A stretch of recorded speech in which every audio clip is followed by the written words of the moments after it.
Hello friends, today we are going to start with a new series of videos that is going to be about biochemistry. So before we move on to proteins, nucleic acids, carbohydrates, all the biomolecules, first we are going to study something which constitutes 70% of our body weight, okay, and that is water. So if I am 70 kgs, 49 kgs is water inside me, okay. It can be intracellular, extracellular, and blood and all, okay. So before we move on to these biomolecules, we first need to understand like how the aqueous environment, that is the environment which contains water, affects these biomolecules. And like to understand that, we first need to understand different properties of water. I was going to start this series with proteins, but later I got to realize that we first need to understand the very basic concepts of water, okay, and then only we can move on to amino acids. Then only we can understand how the structure of proteins changes in an aqueous environment, how amino acid behave in an aqueous environment. Are amino acids soluble in water? Are proteins soluble in water? We are going to talk about all of these things, and before that we first need to talk about one thing, that is the chemistry of water. So in this video we are going to talk about some of the very basic concepts of water.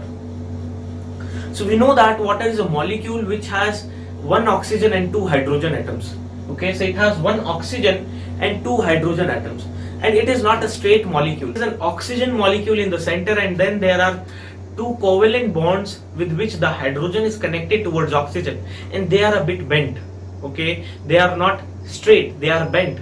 Now why are they bent? Because of the presence of these two lone pairs of electrons. So this is the oxygen atom in the center, and it has these two lone pairs of electrons.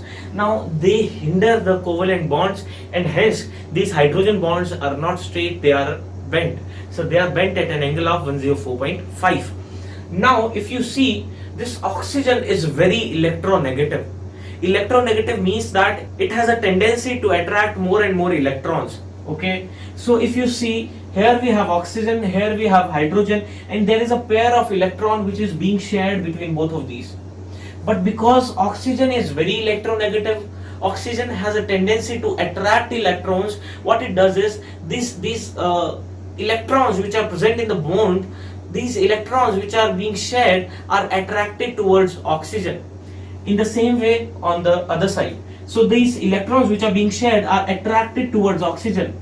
These electrons are attracted towards oxygen, which gives oxygen a partial negative charge, and which gives hydrogen a partial positive charge, okay. Now do you know what is dipole?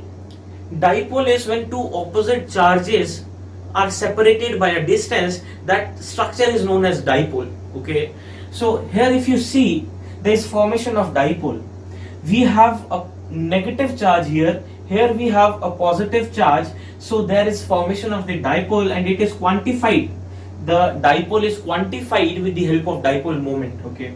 So we have this dipole moment here from hydrogen to oxygen, and this dipole moment here again from hydrogen to oxygen, and then there is a net dipole moment, the combination of these two dipole moments, which is depicted something like this, again from positive to negative, okay. So because there is a dipole is dipole, two poles are there, two poles of opposite charges are there, okay. So therefore these molecules are known as polar molecules, that is, these molecules have two poles which are having different charges, okay. So water molecule is a polar molecule, okay.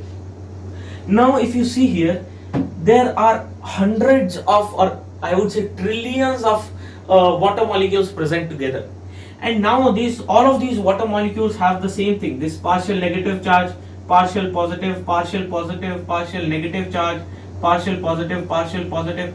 Now if you see, this partial negative charge of oxygen is close to the partial positive charge of hydrogen, and therefore they attract each other, okay. So these are opposite charges. So this oxygen of a different molecule of water and this hydrogen of a different molecule of water, they attract each other because of the opposite charges, and that attraction is very powerful, and therefore we call it by a different name, that is hydrogen bond, okay. So hydrogen bonds are not actually bonds, they are just attraction. They are just forces of attraction between two opposite charges. So there are forces of attraction, and we call these hydrogen bonds. Okay, so here also there are hydrogen bonds. So each water molecule forms 4 hydrogen bonds. Okay, so you can see this oxygen is forming 2 hydrogen bonds, like first is here, the second one here, and now this hydrogen is forming 1 hydrogen bond with this oxygen and this with this oxygen. So a single water molecule, so this is a single water molecule, and this single water molecule is forming 4 hydrogen bonds. Now what are the compounds that are soluble in water? What are the properties of a compound that is soluble in water? Now for anything to be soluble in water, it should be able to form hydrogen bonds with water. Okay, so actually water is very happy amongst itself. Okay, these water molecules are very happy amongst themselves. They are having these hydrogen bonds. And now if you want to dissolve something inside water, we should have, that compound should have an ability to form hydrogen bonds with the water molecules. Okay, so what are the compounds that are going to have the ability to form hydrogen bonds? And that is polar compounds. The compounds which have this partial negative and partial positive thing, the compound which have this dipole thing, which have 2 poles of partial positive and partial negative charges, are going to be able to form hydrogen bonds with water, are going to be able to dissolve in water. Okay, so water is said as universal solvent because it dissolves a number of compounds. It can dissolve a number of compounds, and those compounds can be covalent, and in covalent they are polar in nature. The compounds which are covalent and polar in nature, having covalent bonds and is polar in nature, are dissolvable in water because they can form hydrogen bonds. For example, glucose.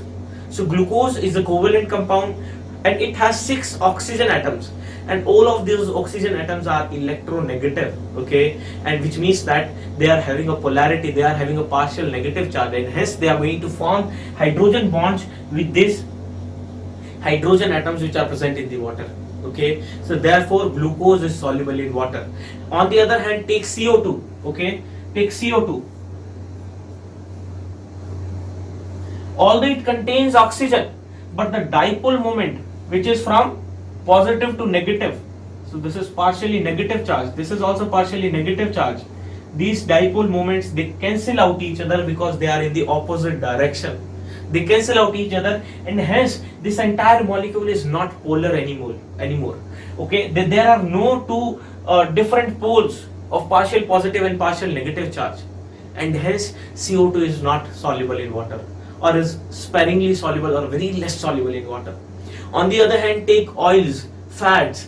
These compounds are covalent, but they do not have partial positively, partial negatively charged atom, and hence they are not soluble in water.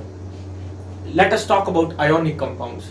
Now ionic compounds are extremely polar. Okay, so in water we saw that the electrons which are being shared by hydrogen and oxygen are attracted towards oxygen. Okay, that was all. But in the case of ionic compounds, they are not even shared. Okay, let us take the example of NaCl.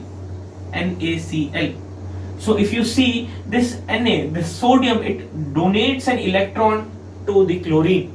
It donates an electron to the chlorine, and hence this chlorine is negatively charged and this sodium is positively charged, and hence these molecules, these ionic compounds which have ionic bonds, are extremely polar, and hence they are very well soluble in water. Now the compounds which are soluble in water, the compounds which love interacting with water, are known as hydrophilic compounds, and the compounds which hate water like fat, oil, which are not soluble in water, the compounds which cannot form hydrogen bonds in water, are known as hydrophobic compounds.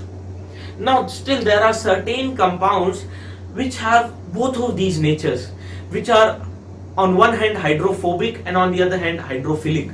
Okay, so we have a soap molecule here.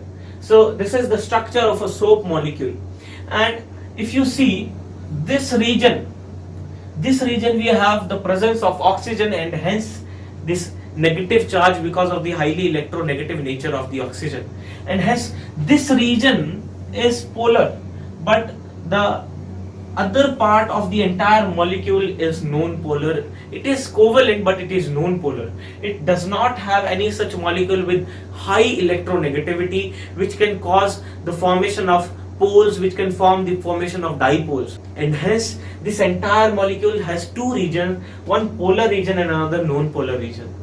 And these type of molecule are known as amphipathic molecules. The molecules which have both the regions polar and non-polar, the molecules which have a region which is hydrophilic and which have another region that is hydrophobic. So if we see, these molecules are represented by a simple symbol, and that is this. So this head is polar and is hydrophilic, and this tail is non-polar and is hydrophobic. Okay, so that was all about water. In the next video we are going to talk about how are acids and what are acids and bases, how are acids and bases formed, what are the properties of acids and bases, and what is the use of all these concepts which we have studied here in the concept of acid and bases. Okay, so stay tuned. Thank you.